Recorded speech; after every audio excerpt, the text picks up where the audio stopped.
ومن أحسن قولا ممن دعا إلى الله وعمل صالحا وقال إنني من المسلمين.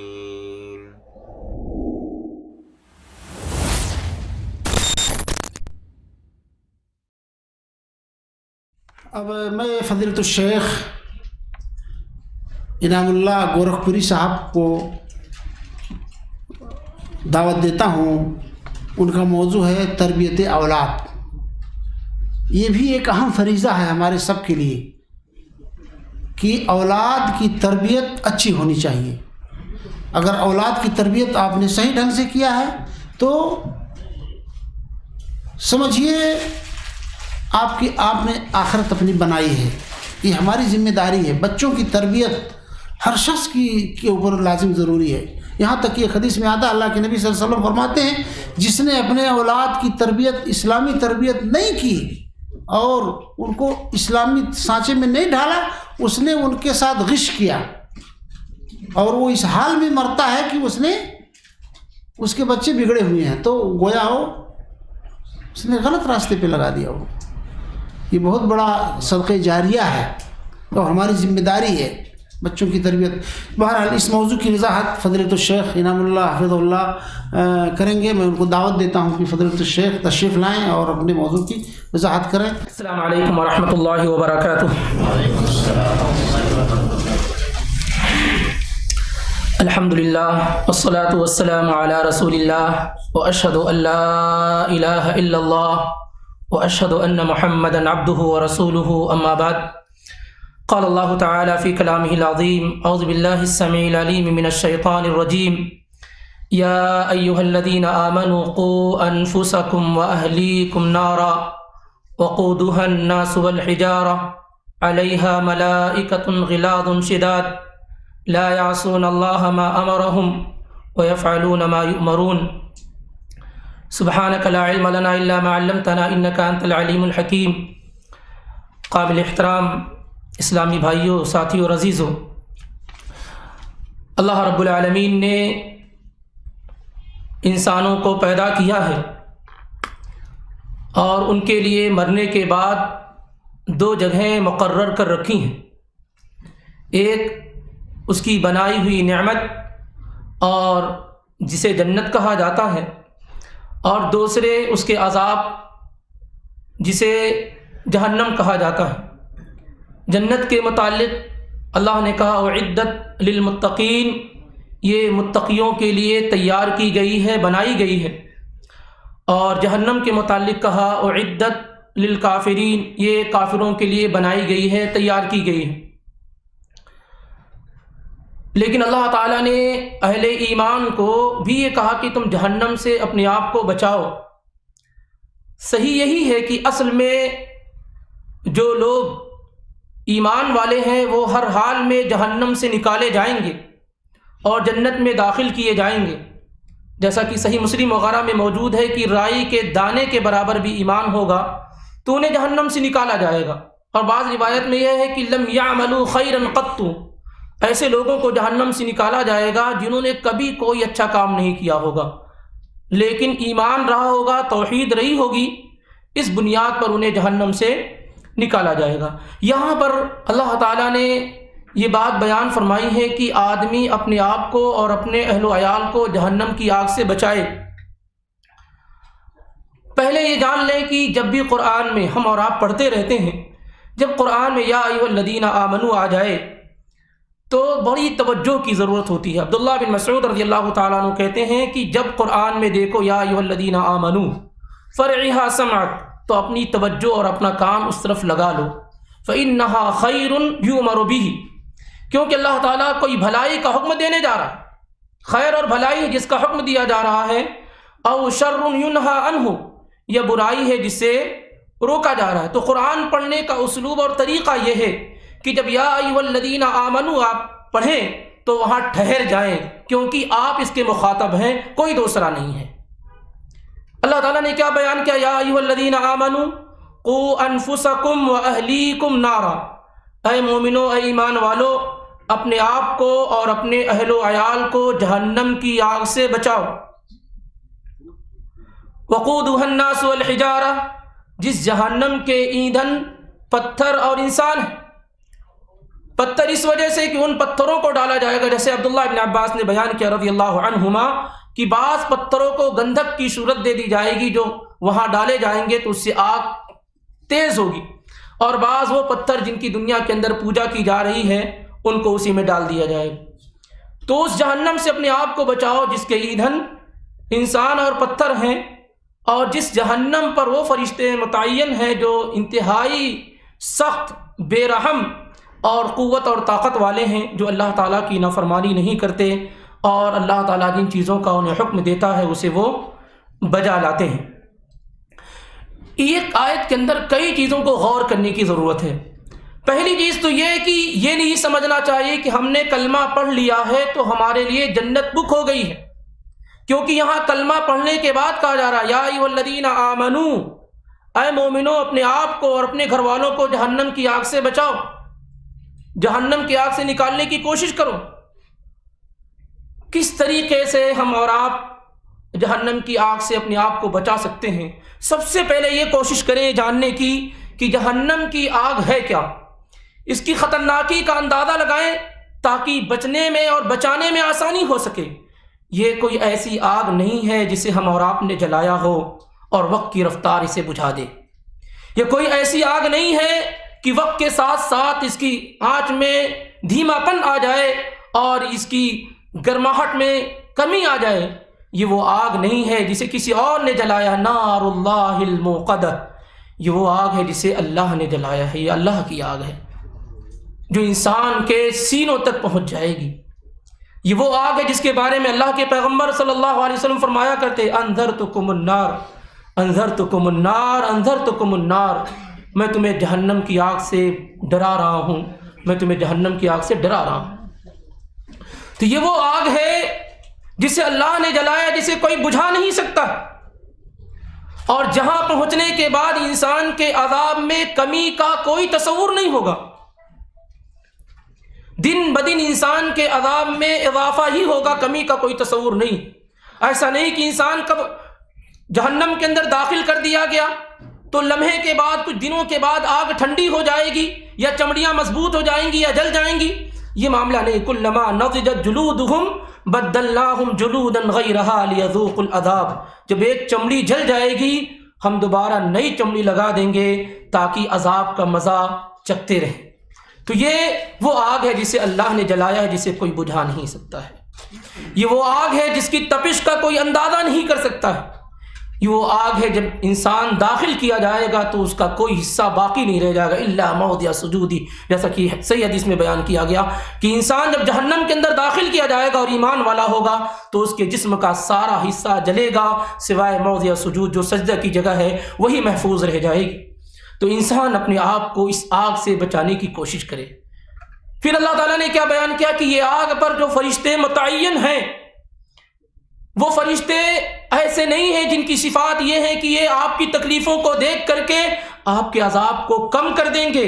یہ وہ فرشتے نہیں ہیں جو آپ کی چیخنے اور چلاہٹ کو دیکھ کر کے اللہ سے درخواست کر دیں گے۔ یہ وہ فرشتے ہیں جن کی صفات یہ ہے کہ علیہا ملائکۃ غلاظ شداد، یہ سخت دل ہیں، بے رحم ہیں، بڑی قوت اور طاقت والے۔ یہ بات اللہ نے کیوں بیان فرمائی؟ غور کرنے کی ضرورت ہے کہ وہاں انسان کو یہ آس اور یہ امید نہ ہو کہ جو فرشتے ہیں وہ ہماری تکلیفوں کو دیکھ رہے ہوں گے تو ہمارے لیے کچھ اللہ تعالیٰ سے ریکویسٹ اور درخواست کر کے ہمارے عذاب کو کم کر دیں گے۔ وقال الذين في النار لخزنة جهنم ادعوا ربكم يخفف عنا يوما من العذاب قالوا اولم تك تأتيكم رسلكم بالبينات قالوا بلى قالوا فادعوا وما دعاء الكافرين الا في ضلال۔ کہیں گے جہنم کے داروغہ سے، جو جہنم کی دیکھ ریکھ کرنے والے فرشتے ہوں گے، جب انسان جہنم میں جلے گا کہے گا اپنے اللہ سے کہو، اپنے رب سے کہو ادعوا ربکم یخفف عنا یوما من العذاب، کہ دن کے کسی حصے میں تھوڑا عذاب تو ہلکا کر دے۔ ہم یہ ڈیمانڈ نہیں کرتے کہ عذاب کم ختم کر دے، ہم صرف یہ کہتے ہیں کہ ہر دن عذاب ہو رہا ہے، تھوڑا عذاب کسی دن کم ہو جائے۔ تو فرشتے کیا جواب دیں گے؟ کیا تمہارے پاس اللہ کی طرف سے ڈرانے والا نہیں آیا؟ کہیں گے ہاں آیا۔ تو کہا اللہ تعالیٰ تو کہیں گے فرشتے تم ہی اللہ کو پکارو، اور ان کی پکار کیا ہوگی؟ اس کا کوئی نتیجہ نہیں ہوگا۔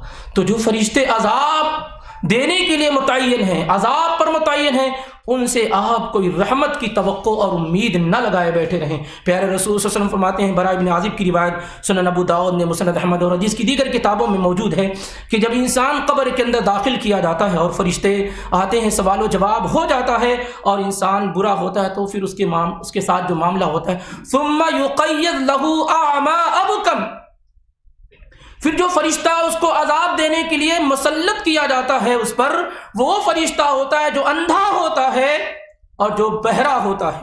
وفی یدہ مرزبۃ لو ضرب بها الجبل لصار ترابا، اور اس کے ہاتھ میں لوہے کا گرز ہوتا ہے، اگر اس سے پہاڑ کو مارا جائے تو پہاڑ ریزہ ریزہ اور چکنا چور ہو جائے۔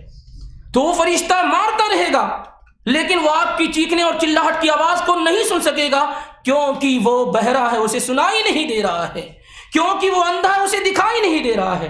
تو آپ یہ جان کے چلیں کہ ایک مرتبہ جب آنکھیں بند ہو جائیں گی تو آپ کے عذاب کو اور آپ کے معاملے کو کم کرنے والا کوئی دوسرا نہیں ہوگا۔ اس لیے اللہ نے کہا یا ایھا الذین آمنوا قوا انفسکم واہلیکم نارا، اے مومنو اپنے آپ کو اور اپنے اہل و عیال کو جہنم کی آگ سے بچاؤ۔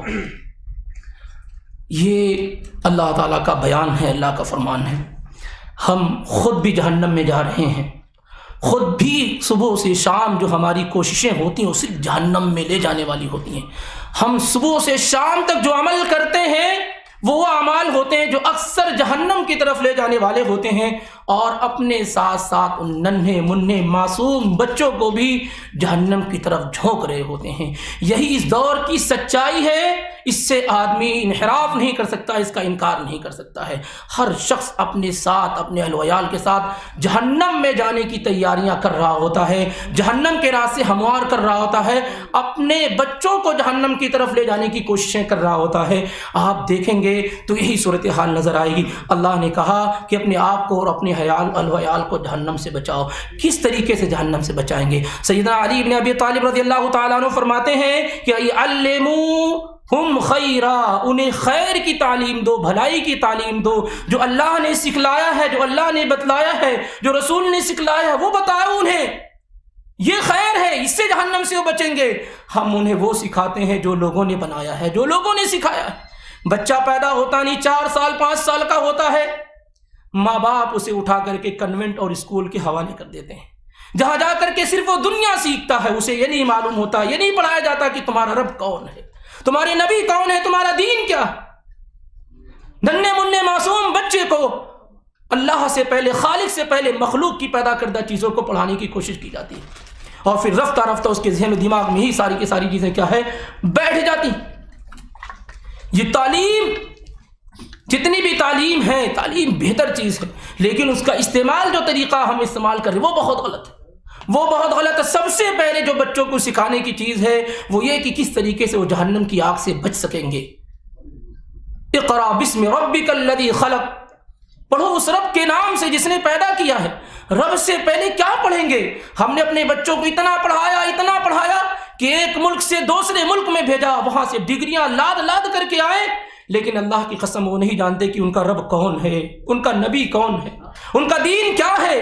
یہ بچے جن کے ساتھ آپ دھوکہ کر رہے ہیں، جب یہ قبر کے اندر داخل کیے جائیں گے، 2500 سال پڑھنے کے بعد جب فرشتہ آئے گا، منکر نکیر آئے گا، پوچھے گا من ربک ما دینک من نبیک، وہ تو پورے 25 سال کے سلیبس کو دیکھے گا، کہے گا اس میں تو یہ کوئی سوال ہی نہیں آیا ہے، ہم نے تو 25 سال پڑھائی کی، ایک ملک سے دوسرے ملک میں گئے، لیکن وہاں تو اس طرح کے کوئی سوال تھے ہی نہیں، ہمارے کسی میٹیریل میں، ہمارے کسی مواد میں یہ تھا ہی نہیں۔ ہم دنیا میں ویل ایجوکیٹڈ مانے جاتے تھے، ہمیں کمپنیاں آفر کرتی تھیں، ہمیں بلایا جاتا تھا کہ ہم پڑھے لکھے لوگ ہیں۔ آج اتنی بنیادی اور معمولی سوالوں کا جواب ہم سے نہیں ہو پا رہا۔ اس کو کہتے ہیں اپنے بچوں کو جہنم کی طرف لے جانا۔ آپ کو کہا گیا جہنم سے بچانے کے لیے، آپ کو کہا گیا جہنم سے نکالنے کے لیے، آپ خود بھی اور اپنے آل و عیال کو جہنم کی طرف لے کر جاتے ہیں۔ کیا معاشرہ ہے؟ آپ دیکھیں عام طور سے راستہ معاملہ یہ ہے کہ بچے رات میں جلدی سو جاؤ، صبح اسکول جانا ہے، پورے بچوں کے دماغ کو، جن کو اللہ نے فرشتہ صفت بنایا ہوتا ہے، پورے دماغ کو تم لوگوں نے کینسر والا بنا ڈالا ان کے۔ سو جاؤ جلدی، صبح کلاس جانا ہے. ان کے دماغ میں یہ بات ڈال دی کہ کلاس بڑی اہم ہے، نماز کا تصور نہیں ہے. صبح 6 بجے بچے نکلتے ہیں، 5 بجے بچے نکلتے ہیں اسکول کے لیے، لیکن نماز کا معاملہ نہیں ہے. کیا پڑھا رہے ہیں آپ؟ کیا سکھا رہے ہیں آپ؟ آپ کو ان کے فیوچر اور مستقبل کی ذمہ داری دی گئی ہے. یہ فیوچر ہے، اس کو آپ فیوچر سمجھتے ہیں. یہ مستقبل ہے. 25-50 سال کی زندگی سنوارنے کے لیے آپ سب کچھ قربان کر دیتے ہیں، اس کو آپ فیوچر اور مستقبل سمجھتے ہیں. آپ تو کلمہ گو ہیں، آپ تو مسلمان ہیں، آپ کو تو معلوم ہے کہ اسلامی شریعت کے اندر، ہمارے دین کے اندر فیوچر اور مستقبل اس کو کہتے ہیں جو آنکھ بند کرنے کے بعد شروع ہوتا ہے. اس کو فیوچر کہتے ہیں، اس کو مستقبل کہتے ہیں. دنیا کے اندر ہمارا کوئی فیوچر نہیں ہے، دنیا کے اندر ہمارا کوئی مستقبل نہیں ہے. ہمارا مستقبل مرنے کے بعد سے شروع ہوتا ہے. یا ایھا الذین آمنوا اتقوا اللہ ولتنظر نفس ما قدمت لغد. اے مومنو، اللہ سے ڈرو اور دیکھو کہ کل کے لیے تم نے کیا تیار کر رکھا ہے. آپ نے جو پڑھایا ہے وہ کتنے دنوں تک کام آئے گا؟ ان کے کتنے دنوں تک کام آئے گا؟ آپ خود سوچیں کہ جو آپ بچوں کو تعلیم اور تربیت دے رہے ہیں، جو آپ پڑھا رہے ہیں، اس تعلیم سے آپ کا بچہ پل صراط پار کر لے جائے گا. آپ جو سکھا رہے ہیں اس سے 50 سال والا دن جو قیامت کا دن ہوگا کھڑا رہ پائے گا. یہ جو تعلیم آپ دے رہے ہیں، جو سکھا رہے ہیں آپ، اس سے وہ اللہ تعالیٰ سے حساب کتاب دے لے جائے گا. ڈر نہیں ہے اللہ رب العالمین سے. یہ امانت ہے، امانت جو اللہ نے ہمیں اور آپ کو دی. یہ ننھے منھے معصوم بچے جن کی زندگیوں کو ہم تباہ و برباد کر رہے ہیں، جن کے مستقبل کو ہم خراب کر رہے ہیں، اور ہم سمجھتے ہیں کہ ہم بہت اچھا کر رہے ہیں. اللہ سے ڈریے اور اللہ رب العالمین کی اطاعت و فرما برداری کریے. ملکوں کو چھوڑ کر کے ایک ملک سے دوسرے ملک میں آ جاتے ہیں، کس لیے؟ بچوں کو سنوارنے کے لیے. غلط ہے، یہ جھوٹ ہے، یہ دھوکہ ہے. یہ بچوں کی زندگی یہ نہیں ہے کہ آپ انہیں اچھا آسائش والی زندگی دے دیں، آرام دے دیں، یہ دے دیں. آپ تھوڑی بھی محنت نہیں کرتے ان کی آخرت کو سنوارنے کے لیے، ان کی آخرت کو بنانے کے لیے. اللہ کے نبی علیہ الصلوۃ والسلام فرماتے ہیں، غور کیجیے، ما بن عبد یسترعیہ اللہ رعیہ یموت یوم یموت وہو غاش لرعیتہ الا حرم اللہ علیہ الجنہ. جسے اللہ تعالیٰ نے کچھ لوگوں کے ماتحت اس کو دیا، کچھ لوگوں کا ذمہ دار ہے، نگراں، اس حال میں وہ مرتا ہے کہ ان کے ساتھ دھوکہ کرنے والا ہے، تو اللہ تعالیٰ نے اس کے اوپر جنت حرام قرار دے رکھی ہے. یہ بچوں کے ساتھ سارے لوگ، چند لوگوں کو اگر سائڈ میں کر دیا جائے تو اکثر ماں باپ اپنے بچوں کو دھوکہ دے رہے ہیں. اکثر ماں باپ اپنے بچوں کو دھوکہ دے رہے ہیں. چند سالوں کی زندگی بنانے کے لیے انہیں آخرت اور جنت سے دور کرتے ہیں، جہنم سے قریب کرتے ہیں. یہ سارے ماں باپ مل کر کے کرتے ہیں، سارے ماں باپ مل کر کے کرتے ہیں. ورنہ بچے، اللہ کے پیغمبر فرماتے ہیں، کل مولود یولد علی الفطرہ فابواہ ان یحودانہ او ینصرانہ او یمجسانہ. اللہ کے پاس سے جب بچہ آتا ہے تو فطرت اسلام پر پیدا ہوتا ہے، گناہوں سے پاک و صاف پیدا ہوتا ہے. پھر اسے مل کر کے ماں باپ مل کر کے اس کو یہودی بنا دیتے ہیں، نصرانی بنا دیتے ہیں، مجوسی بناتے ہیں، گنہگار بنا دیتے ہیں، شرک کرنے والا بنا دیتے ہیں، بدعتی بنا دیتے ہیں. ماں باپ کرتے ہیں، دنیا دار بنا دیتے ہیں. اسے جو بچہ فطرت اسلام پہ پیدا ہوتا ہے اسے ماں باپ مل کر کے دنیا دار بنا دیتے ہیں. اس لیے اس معاملے کو سمجھنے کی کوشش کیجیے. کلکم راعٍ وکلکم مسئول عن رعیتہ. تم میں کا ہر شخص ذمہ دار ہے اور قیامت کے دن اس سے اس کی ذمہ داری کے متعلق ضرور سوال کیا جائے گا. بلا شک و شبہ آپ بچوں کو پڑھائیں، اس سے انکار نہیں، لیکن آپ کیا پڑھا رہے ہیں اس کو طے کیجیے. آپ اتنا پڑھا لی کہ آپ کا بچہ نماز پڑھنے بھی نہیں جانتا، اتنا آپ نے اسے سکھایا کہ وہ روزہ رکھنا بھی نہیں جانتا، قرآن پڑھنا اسے نہیں آتا، دین کی بنیادی چیزوں سے نہیں معلوم ہے. یہ دھوکہ نہیں ہے. اتنے پیسے لگا کر کے آپ ملک کی ٹھوکریں کھا کر کے، یہاں وہاں کی ٹھوکریں کھا کر کے آپ ان کو یہ پڑھاتے ہیں، اپنی بھی زندگی تباہ کرتے ہیں، ان کی بھی زندگی تباہ کرتے ہیں. آپ دیکھتے نہیں کہ آپ کے بچوں کے پاس جو علمی مزاج ہے کتنا ہے، کیا بچا ہوا ہے دنیا میں جس کے لیے ہم دوڑ دھوپ کر رہے ہیں. لم یبقى فی الدنیا الا بلاء وفتنہ. دنیا میں فتنہ اور بلا کے علاوہ کیا بچا ہوا؟ صرف آزمائش ہے، فتنے ہیں، شرک ہے، بدعت ہے. کیا ہے دنیا کے اندر جس کے پیچھے ہم دوڑ رہے ہیں؟ کون سی آشائش نظر آ رہی ہے؟ اصل زندگی کی طرف آنے کی کوشش کیا جائے. اور یہ بات یاد رکھیں کہ بچے ہمارے لیے بڑے قیمتی ہیں، ان کی صحیح سمت رہنمائی کی جائے، ان کو توحید و سنت ان کے ذہن و دماغ میں بیٹھایا جائے، ان کو نماز پڑھنے کا سلیقہ اور طریقہ سکھایا جائے، ان کو مسجدوں کے میں ساتھ لے کر کے جایا جائے. میں غور کر رہا تھا کہ اللہ کے پیغمبر صلی اللہ علیہ وسلم نے بچوں کو مسجدوں میں آنے سے نہیں روکا، خواہ جیسے بھی حالات ہوں. آپ فرمایا کرتے کہ میں نماز شروع کرتا، میرا ارادہ یہ ہوتا کہ میں قرات کو طویل کروں گا، نماز کو لمبی کروں گا، فاسمع بکاء الصبی، بچے کی آواز، رونے کی آواز کو سنتا ہوں تو پھر میں قرات کو ہلکی کر دیتا ہوں تاکہ اس کی ماں آزمائش اور فتنے میں نہ ہو جائے۔ لیکن آپ نے بچوں کو منع نہیں کیا نہ لے کر آؤ۔ پیارے رسول صلی اللہ علیہ وسلم نماز پڑھا رہے ہوتے، بخاری کی روایت ابو قتادہ رضی اللہ عنہ کی، اور آپ کی نمازی امامہ رضی اللہ تعالیٰ عنہ آتی تو آپ ان کو اٹھا لیتے، ان کو لے کر کے نماز پڑھا کرتے۔ تو بچوں کو ان تمام چیزوں سے قریب کرنے کی کوشش کیجیے، مسجدوں سے قریب کیجیے، دینی شعائر سے قریب کرنے کی کوشش کیجیے، اور ان کے اندر دینی حمیت اور غیرت پیدا کیجیے۔ آپ کے لیے بڑے قیمتی سرمایہ ہیں، آپ دنیا میں اس کا احساس ہو سکتا ہے نہ کر پائیں، لیکن جب آپ اس دنیا سے رخصت ہوئیں گے، جب آپ قبر کے حوالے ہوں گے، اس کے بعد آپ دیکھیں گے تو یہ جو بچے جن کی آپ نے صحیح تربیت کی ہوگی، ان کا بڑا فائدہ آپ کو محسوس ہوگا۔ پیارے رسول صلی اللہ علیہ وسلم فرماتے ہیں ان الرجل لترفع درجته فی الجنہ، کہ آدمی کا درجہ جنت میں بلند ہو جائے گا، اونچا ہو جائے گا۔ فیقول ان لی ھذا، وہ کہے گا کہ یہ اونچا اور بلند مقام مجھے کہاں سے، میں نے تو یہ عمل کیا ہی نہیں کہ مجھے یہ درجہ اور بلند مقام ملے۔ اللہ کے نبی صلی اللہ علیہ وسلم فرماتے ہیں باستغفار ولدک لک، یہ تمہارے بچے کے استغفار، بخش و مغفرت کی دعا کرنے کی وجہ سے تمہیں یہ مقام اور مرتبہ مل گیا ہے۔ قیامت کا دن ہوگا، سارے اولین اور آخرین جمع ہوں گے، اکٹھا ہوں گے، اور ماں باپ کو بلایا جائے گا، ان ماں باپ کو من قرأ القرآن وتعلم وعمل بما فیہا، جس کے بچے نے قرآن پڑھا ہوگا، اسے سکھایا ہوگا، اس پر عمل کیا ہوگا، ایسے ماں باپ کو بلایا جائے گا، اور انہیں ریشم کے 2 قیمتی لباس پہنائے جائیں گے جو دنیا اور دنیا کی تمام نعمتوں سے بڑھ کر کے ہوں گے۔ جیسے ہی پہنائے جائیں گے، ماں باپ پکار اٹھیں گے بما کسینا ھذا، یہ قیمتی لباس کیوں پہنائے جا رہے ہیں، ہم نے تو اس قدر کوئی اچھا کام نہیں کیا۔ تو کہا جائے گا بأخذ ولدکما القرآن، یہ تم دونوں کے بچوں کے قرآن پڑھنے، پڑھانے اور سیکھنے کی وجہ سے۔ تو اصل زندگی کی تیاری کیجیے، اپنے آپ کو، اپنے اہل وعیال کو جہنم سے بچانے کی کوشش کیجیے، صحیح سمت میں ان کی رہنمائی کیجیے۔ اگر ہم اور آپ اب اس فتنے کے دور میں اپنے بچوں کو صحیح راستے پہ نہیں لائے جائیں گے تو یقین کریں کہ 2-3 نسلیں بھی نہیں گزریں گی کہ ہمارے بچے ملحد نظر آئیں گے، مشرک نظر آئیں گے، بدعتی نظر آئیں گے، کچھ بھی ہو سکتا ہے۔ فتنے کا زمانہ ہے، بڑی تیزی سے لوگ جو ہے فتنے کا شکار ہو رہے ہیں، اس لیے اللہ کی کتاب سے، نبی کی سنت سے انہیں قریب کیجیے، جہنم سے بچائیے اور جنت کی طرف لے جانے کی کوشش کیجیے۔ اللہ تعالیٰ مجھے اور آپ کو اس کی توفیق عطا فرمائے، آمین۔ وما علینا الا البلاغ المبین۔ السلام علیکم ورحمۃ اللہ۔